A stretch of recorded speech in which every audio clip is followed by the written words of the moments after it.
Opinion from our audience. Now, first of all, before we get into a reaction from what the audience or the people on the street has to say, Amaechi, what went wrong, in your own opinion, what went wrong with the Super Eagles' first game? I think a lot of things went wrong, particularly the fact that personally I was expecting that the series of friendly matches, high-profile matches, friendly matches we played in the build-up to the World Cup should have given us a clue of the pattern we are going to play, the formation we are going to adopt. Unfortunately, the coach did not do that. Whatever happened on that day was totally beyond my comprehension. But you look at it from the tactical angle, we got it wrong. We got it wrong because we played with greater caution. We defended too deeply in our own side. We defended more than we attacked. And if you look at the formation, the coach played 4-3-5.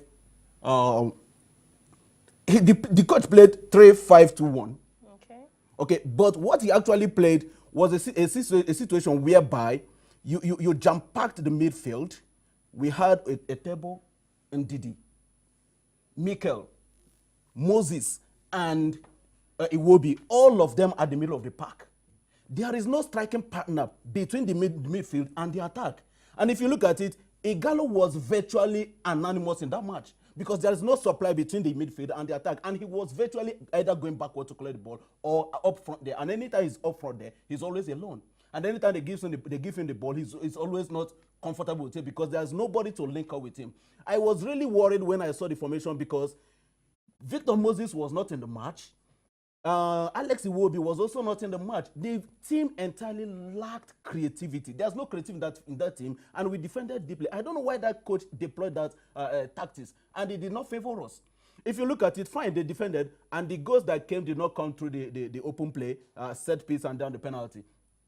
But apart from that, the team did not play as they used to. If you watch our qualifying matches, what we played in qualifying matches are far ahead of what we did in the first match. And I want to believe that the coach, the coaching crew, and everybody interested in the national team should be able, at this point, have seen the loopholes and be able to fix it as we face Iceland tomorrow. Okay, now to you, Chris. Now, in your own thoughts, now just to add a little bit to what he said, what do you think went wrong with the match? Well, before now, I wrote a piece as a journalist on why Africans cannot win the World Cup. Yes, I wrote a piece, and but because of time, I will not be able to. Let me just quickly tell you what happened in that match. It's like an old man learning to use left hand a man trying to use a left hand at old age. That was what happened. Before now, these guys were used to a particular system, formation. Nigerians know it as formation, but as a coach, it's system. They are used to a particular way of playing. All of a sudden, even the last match we play against Czech Republic, they didn't play this formation they play in the match against Croatia, only for us to see a different formation. Of course, it takes a long time for players to understand how to play different formations. And you also need particular players. It's not every player that can play. You can see Moses playing what he plays in Chelsea. It's not every player that can play it. That's why Moses is always playing that position. So you need some players that are disciplined to play some particular formation. But in the game against Croatia, we saw a different thing entirely. And I think that was what contributed. And secondly, we play Croatia with respect. Our case was like a buffalo against a lion. You know, sometimes when lion is approaching a number of buffaloes, he will be afraid to approach, but because he's bold, he will summon courage. That was what happened. I watched a documentary on where buffalo also attacked lion. So that was what happened against Nigeria, Croatia. We were afraid of the Croatia. Croatia also were very conscious of us. They didn't want to mark us, but they also felt that if we don't win this match, we might not have opportunity of going far. So that was how. And Nigeria, we couldn't attack. We play Croatia with respect, and you don't play football like that. One thing I noticed in that team, and I'm disappointed in Genetro, how a white man is coaching us, and we are still playing with fear. Our goalkeeper, each time he takes the ball, he kick it in the air. Ordinarily, to show confidence, you build up from the back. You can, if you watch Spain, or Barcelona or Madrid. Anytime they are playing, even Man City, they build up from the back. No matter how good you are, it shows that we are better. That we can play better than you, or we are equally matched. Come and play us. That's what it means. But when you start kicking ball in the air, it shows that you are afraid. And the same thing, our defenders. That was what they were doing. Everybody will kick it instead of you to build up. When you build, we are passing the ball within yourself. It shows that you have confidence. It shows that you can play. Then your opponent will also be afraid of you. Okay, still on you now, Chris. Before the match, what were your predictions for the match? And then what was your reaction with the outcome of the match? I wasn't surprised. In fact, I'm sorry to say, I'm not going to be patriotic here. The truth has to be told. I said it before the World Cup that we are not going to win any match. But now, I think we can get a draw from that group. Because Argentina that we are going to play, they are in a tight corner. And they want to qualify by all means. Every other team there, Iceland, it's not as if they are fantastic. They don't have star players. It's just that they are disciplined, tactically disciplined. Whatever, I watched them against England. I saw a disciplined team. I also watched them against France. Could you believe that these guys, they defeated Croatia in the qualifiers, this Iceland? And look at what they did to Argentina, frustrated Messi. So what do you think will happen to us? So I'm not even, before the World Cup, I've even predicted before now that we were not going to do well. The reason is because our case is like a a student. Each time a lecturer comes, instead of you to read your book after the lectures, you wait till 2 weeks to exam. You now bring everything. You want to read everything within 2 days or within a week. And that was what happened. We had a good preparation, but what we're supposed to stretch for a long time, like 3-4 years, we were supposed to have a coach before the time we brought him, because the World Cup is a long-time project. Some teams start preparing immediately after the last World Cup. Immediately, the following day they started preparation. But when did we start? So it will be unfair if we do well or we win the trophy. It will be unfair to those that are preparing, and it's a lesson for us. Okay, now back to you, Amaechi. What tactical changes do you think the coach would have made in the course of the game? The changes, you mean the tomorrow's match? No. Before we get to tomorrow's match, All right, we're still focusing on the Croatia's match. What tactical change do you think he could have made in the course of that particular game? You don't need to play Igalo as a lone striker. If you play Igalo as a lone striker, he'll be marked out by the defenders. If you look at our qualifying matches, we had Igalo up front, we have Iwobi left wing, we had Moses right wing, we had Mikel at the peak. Yeah. So there's somebody supplying Igalo the ball from the center. There is somebody from behind, right, left hand, and Moses was there. If you look at the connection, you look at the build-up to in our second match against Zambia and the first match against Cameroon, you could see the partnership of these 4 players. But in this first match we played against Croatia, the whole formation was distorted. Iwobi was not the only creative player we have in the Super Eagles setup right now is Alex Iwobi, and if you neutralize him based on our own formation, we are shooting ourselves on the leg. He's a roaming player. Allow him to play. Give him freedom to rotate.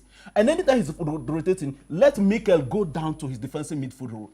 And he will be rotated. Then Moses should go to the flank. He used Moses the same position he plays in Chelsea, which does not suit him with the national team. You have to look at the players you have at your disposal to know the formation that suits them. Moses is better off as an attacking winger. And anytime he's playing from that flank, the defender from that side is always vulnerable. Because if you look at it, even though he did not penetrate that side during that match, he's always being fouled anytime he's with the ball. Yeah. Which means if you give him a free role to play, the defense will be weakened.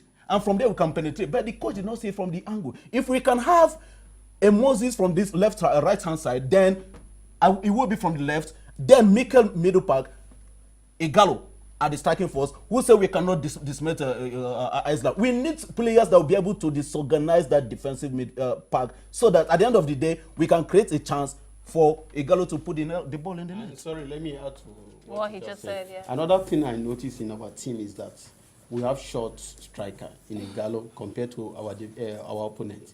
And you are still playing the ball in the air. Mm-hmm. Is it possible? Of course, they will knock out every ball. Sorry, I'm a coach. What I used to do, every short player in my team whenever they want to play corner kick, be outside the box. Don't go and contest in the air. You can't. So what you do, you stay and wait for a loose ball. So that when they knock the ball outside, you as a short person, you can get it. But short man will want to go and contest. And that is what I'm noticing. Every of our corner kick, we play it in the air. Nowadays, you don't play every corner kick in the air. Free kick, the same thing. We don't even know how to play set pieces. It's a pity. I don't know whether they don't learn, they don't train them on other things, or they don't take time out to do other things. Okay, now let's now talk about Friday's game. On you, Chris, now Friday's game now. What are your expectations from our game against Iceland? I'm really looking forward to watching that match, though, because I heard the Iceland players are really huge. So, so what are your expectations for Friday's game? I heard people blaming the players. Actually, I won't blame the players. It's, if anything goes wrong, you blame the head. It shows that you are not doing enough. Because I've watched our friendly matches and I discover the scores from set pieces. Anytime you play a match, if they score you, the next training would be on that. If they score you from a free kick, then your next training will be on free kick. If it's from the corner kick, your next training will start from that place. You have to teach your players how to avoid such things in future. But watch all our friendly matches. They score us through free kicks. And yet, in our first match in the World Cup, they did the same thing. It shows that maybe they are not seeing what some of us are seeing. And it's too bad. In fact, I told somebody recently, I said, Super Eagles is like Barcelona. If you bring any coach, he will do well, except the coach is doing the wrong thing. Yes. Because those boys, they know what to do. What you need is for you to manage them. Manage them on and off the pitch. Because they have a policy on ground. It's just for you to follow. The same thing with Super Eagles. We have the players, it's just that we don't have a team. We don't build a team. Any coach that comes bringing a new set of players, that is the challenge we're having. But back to the match, I think I overheard some officials that they were going to make substitutions this and that, and I know very well that they are going to drop a table. A table happens to be, in fact, the statistic was that he had the highest tackles in the World Cup presently. Yes. And the way, from what I'm seeing, because of that own goal, the guy is not a defender, he's an attacking midfielder. But he defends well. You are playing what's the Ndidi? I was the only journalist in the Under-20 World Cup. I saw Ndidi. I was with Ndidi. The guy is a fantastic player, but as we speak now, he has not picked. He's not in his best form. You are starting him. You are playing him 90 minutes. I don't think it's the best thing to do. I think they need to do some changes. The same thing with Shehu Abdullahi. This guy is attacking minded. What is it? Eboyi. He's attacking minded. So they actually need to change one or two players if we must beat Iceland. And if you can't beat Iceland, we shouldn't even think of losing. I think it's better you look for a draw. If you get a draw, you can still qualify. Since we are beating Argentina before, I think we can. God can do it. He said God can do it. Do you have anything to add to what he just said? I think Chris said it all. I don't. If there's any change the technical crew is going to make, I don't think it's going to come from the angle of removing a table. A table to me was the man of the match from the Nigeria angle. If they are removing him, there are other issues beyond the fact that he considered an own goal, which was a deflection. Yeah. So it was not an intentional goal. So I want to see them. For crying out loud, they shouldn't play the same formation we played against Croatia. For crying out loud, we don't deserve that. We need a free-flowing football that our players should be free. They should free and enjoy the game. They shouldn't play as if there is a tension or pressure anywhere. Let them express themselves in the field of play, and then we will be able to have the best from them. And hopefully by tomorrow we should be able to. A draw, as Chris said, is favorable, but a loss, perhaps we'll join Egypt and Morocco back home. Now, still on you, Amaechi. Now, let's go to other African countries. And it's not just Nigeria that are playing now. How disappointed were you guys with Egypt's performance? I think psychologically Egypt was down before the tournament started, based on the fact that Salah was injured after the Champions League final. I think it had a monumental impact on their psychological build-up. And then their first match losing at the die moment, and then second match being trashed 3-1 despite Salah's inclusion in the team. It was a big blow. Then you talk about Morocco, then Tunisia. Potentially, Africa is not ready for this tournament. That's just my perspective, because if you look at the whole game, Tunisia, Egypt considered 90 minutes plus goal. Tunisia considered 90 minutes plus. Morocco considered 90 minutes plus goals, plus minutes, and then Morocco. Then Nigeria came, own goal and penalty, which means Croatia did not score from open play. Yeah. We are the actors of our own downfall. Yeah. So it means that we have a whole lot of way to go from preparation to tactical approaches, especially on this set piece issue. That has been the problem with our African team. It has been a very, very poor issue. Set pieces, I don't know why we are not good at that. Perhaps I am beginning to suspect that our national teams, coaches, do not watch their opponents' tape when they are about to play them. For instance, we played Croatia. How are we sure that our technical team watched the Croatia matches they played previously, so that they will be able to know their weaknesses and how to penetrate them, and then their strength? Because these people, when you are playing them, for instance, we played against Croatia, they would have watched our tape over and over and to know our problem. And that's why when the corner kick came, you saw somebody nod it from somewhere, and another person nodded it into the net, and then it hit to table and entered in, which means there was a loophole in our marking in set pieces. And then even when we get to our set pieces, we don't have a good set piece taker who can be able to send the ball in a dangerous area that anything can happen at that moment. So Africa as a whole, their representation so far going by this tournament has been a disappointment. If you look at it, Egypt, Morocco are out. It's only Senegal that we were able to win their match. We have Tunisia and Nigeria has a big match tomorrow to play. I want to believe that by the time we enter round of 16, bad as it may be, let's have 2 African teams in the round of 16, and hopefully we can see one in the quarterfinals. Okay, how about you? What are your thoughts, Chris, your thoughts on Morocco, Senegal, Tunisia, and Egypt's performance so far? Well, just like you said about Egypt, you know, it is always wrong for you to build a team around a player, and that was what happened. We all watch Madrid against Liverpool. What happened? As soon as Salah was removed, Madrid went after and won the match. I thought the coach of Egypt will have learned from there. You don't build a team around a particular, especially your star player. Look at Ronaldo. I don't think the Portuguese team was not built around him. That was why they were able to win the Euro with ease when he was not in the final. He was not playing. He had injury in the final, but they still won. The same thing with the matches they have played so far. One thing, we just like he said, it's like our coaches, we don't learn things from the other people. What I do most of the time is to go to the internet as a coach to learn new techniques or tactics. But how many of our coaches do this? Even the Genetro, I just made an observation. I even told some of the NFF officials that you don't play every ball in the air. At this modern time, look at Man City. No matter how many you hire, they will start the market. They will start the build-up from the back. Yes.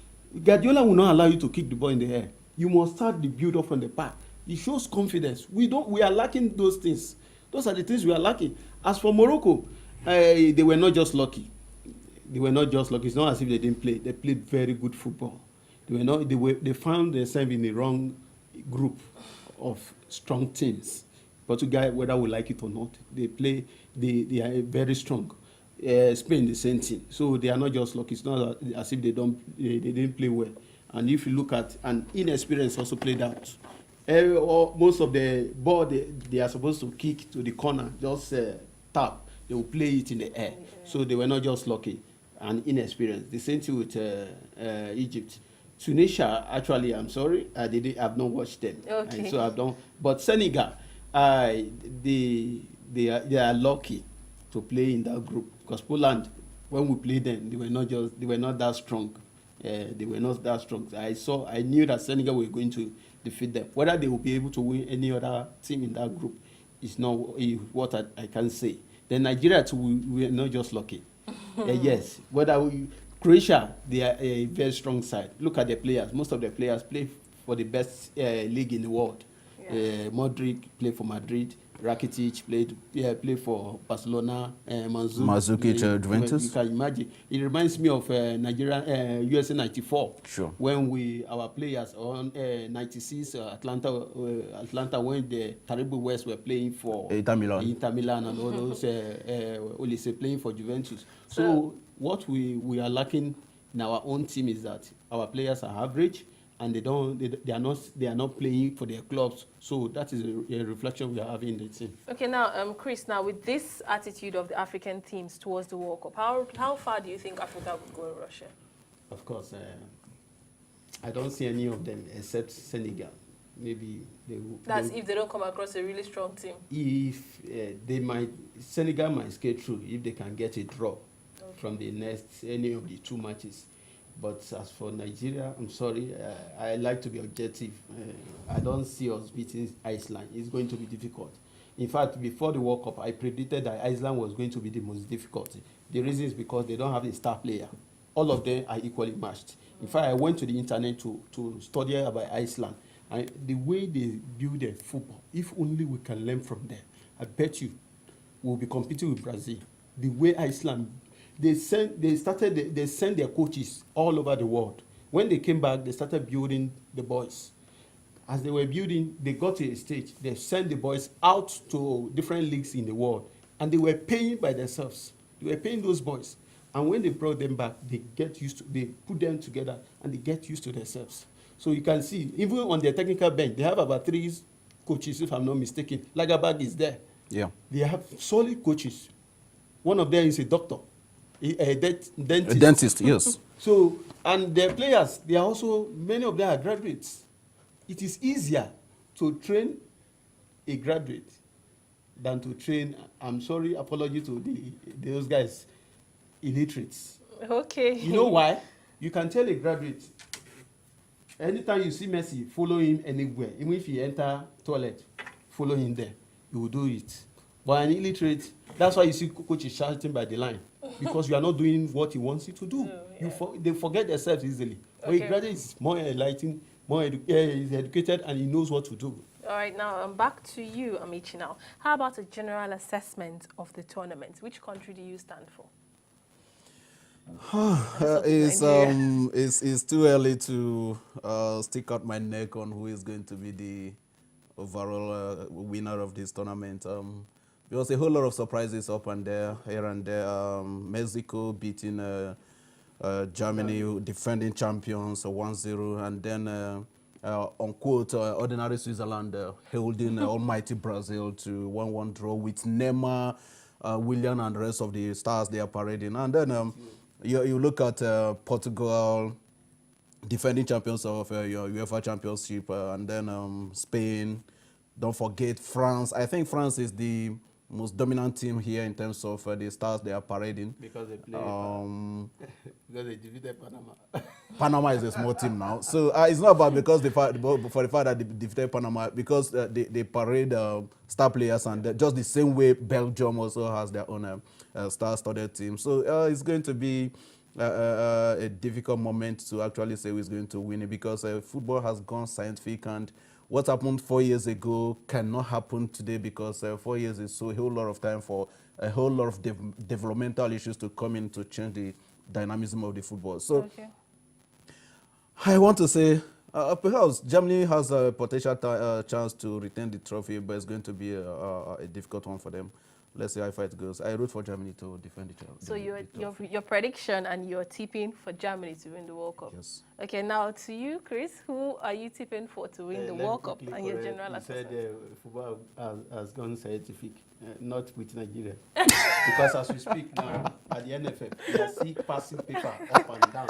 Okay. It's not about Nigeria. No, we always go 4 years after. We go 4 years after. That was what the NFF president promised when he came on board, that we were going to play scientific football. Well, it's not happening, but obviously. as we speak at the NFF, they are still using weather facts, using paper up and down. So people who use their personal modem to send messages. They don't have internet there. Okay, so who are you tipping for to win the World Cup? Just like Amaechi said, it's going to be difficult because it's early. It's too early. Germany, that is even tipping, they are not sure of. They themselves, they are afraid because they lost their first match. So until they win their 2 matches, before we can say, okay, they can compete. I think I'm tipping five teams. Okay. Germany, France, Spain, not Portugal, Brazil. Belgium. No. And Nigeria. Belgium, England, and all Holland. Holland, I'm Holland saying is not, okay. Netherlands. Okay. They are almost the same team. They Okay. have the best At of players, but but near performance- success syndrome is the other name. Okay. All right. I think there's actually been an interesting show today. Thank you very much for joining us. We do appreciate this, and it's really been quite educative. Well, that's the much you can take on Inside Story. This week, I'm going to see you again, same time, same station. Next week, goodbye.